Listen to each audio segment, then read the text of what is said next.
When I looked at Energy-101, I was amazed at how sophisticated some of the discussions were. And it struck me that having a primer where I looked at work and energy and power again might just be the ticket.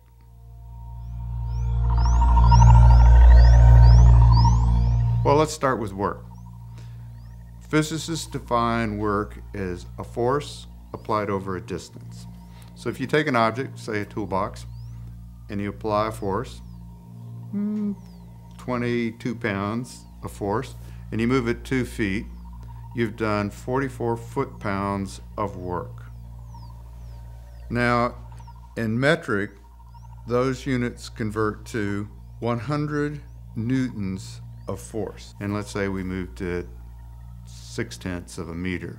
So we've done 60 Newton meters of work. And in the metric system, that's referred to as a joule. So 1 Newton meter is 1 joule. Again, work is a force acting over a distance. And energy is the capacity to do that work. Or another way to look at it, in a perfect world, the amount of work done is equal to the amount of energy expended. And as it turns out, work and energy are measured in the same units. And in the metric system, that's a joule. Energy, it turns out, is an inherent property of any object. It's the stored capacity to do work. So when it comes to electrical energy, the battery is a great example. Also, there are other forms of energy, generally connected with producing heat. Say a cord of wood, a ton of coal, maybe a gallon of gasoline, or our sun.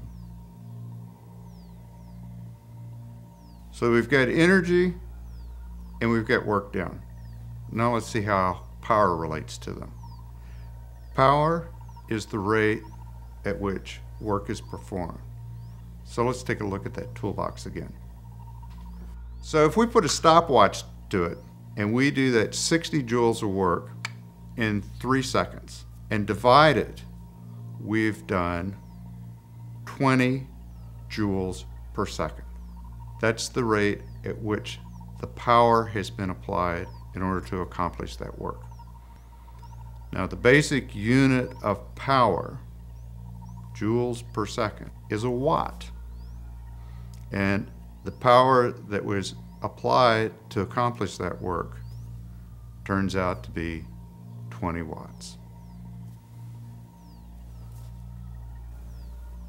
Watts are a pretty common unit of measure. It's what we use when we buy a light bulb. We see it on our toasters, or it was that 20 watts that I used to move that box. Many hands make for light work. Or another way to say that is the more power that's applied, the less work each individual device ends up doing, or the quicker the work gets done. Power is also the rate at which stored energy gets converted. So take the example, you're driving along, you want to get around that slow car in front of you. You push the pedal to the metal.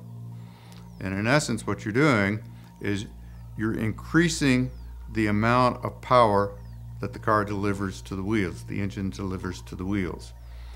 And also, you end up converting the stored energy of the gasoline at a lot faster rate. So to recap, work is a force applied across a distance. Also, that relates to the energy consumed in accomplishing that work, and they're measured in the same units. And then power is the rate at which that work is produced, or the rate at which we expend the energy to accomplish it. And this interrelationship between work and energy and power are things, once you're aware of it, we see all the time in everything we do.